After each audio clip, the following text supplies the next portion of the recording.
At dahil magpapasko na, ito yung una nating destination na pupuntahan. Pasko sa Kuta.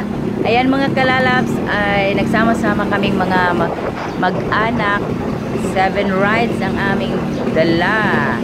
Punta kami sa ating destination doon sa Lawis sa kanilang Lightning for Christmas. Sasaksihan natin mga kalalabs ang kanilang mga decoration doon dahil alam na natin kapag Pasko ay marami talagang naggagandahang mga lightning sa kanilang mga kanya-kanyang town. So mga kalalabs, here we go. Nasa boundary na po tayo ng Madridejos. Welcome Madridejos sa Lawis. Isang town,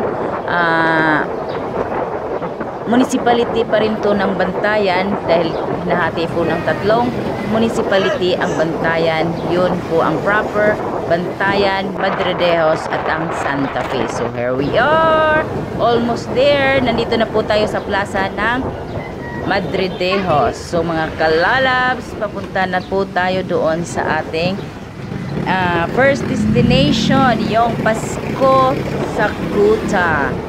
Maganda talaga nating masasaksihan ang kanilang Christmas lightning. So nadaanan din namin ang Rio Resto Bar. So here we are, Pasko sa Kuta. Ayan mga kalalabs, ang ating unang destination na pupuntahan dito sa Madridejos with my cousins mga kalalabs from Cadiz City. Ayan, nandito sila sa Coto Park. I'm making a video. Ang ganda din pala dito, no?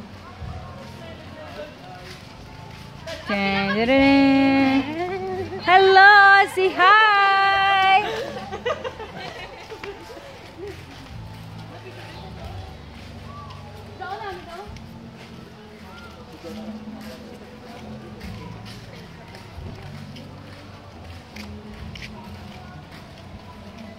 Ayun oh. Parang nasa ibang bansa rin to ah. Ang ganda ng ano nila.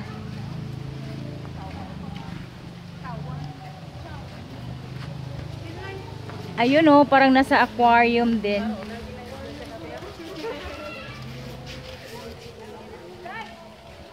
Ano?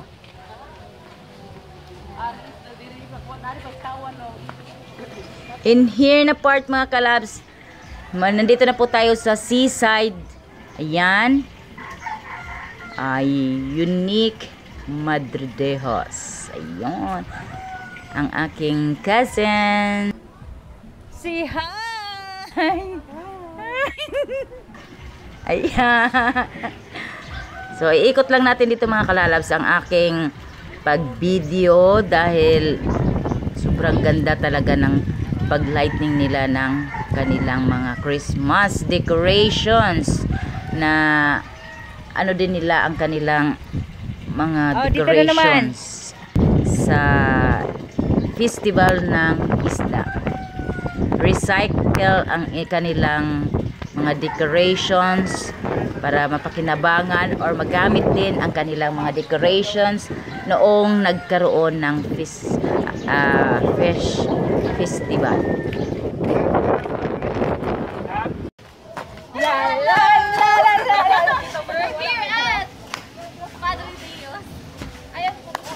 Hello!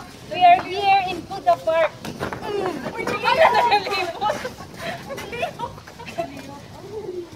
Niliyok siya iya? Hala, sige, magsaya kayo dyan. Hello! 1, 2, 3. Ano na ganyan ginagawa ko? Okay, lalap? Kalalap? Okay, lalap. 1, 2, 3. Ano naman? Hello, mga kalalap! Shar! Dinalang siya. Dinalang ka? At ayan mga kalalabs, nasaksihan na po namin ang kanilang lightning dito, Pasko sa Kuta. Going naman kami sa aming second destination mga kalalabs. Yan po ay bumalik na kami sa kanya-kanyang motor na sinasakyan.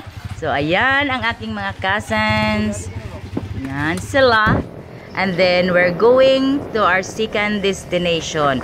Yan ang inyong tutunghayan mga kalalabs kung saan kami sa second part ng aming gala time, bonding time with my family.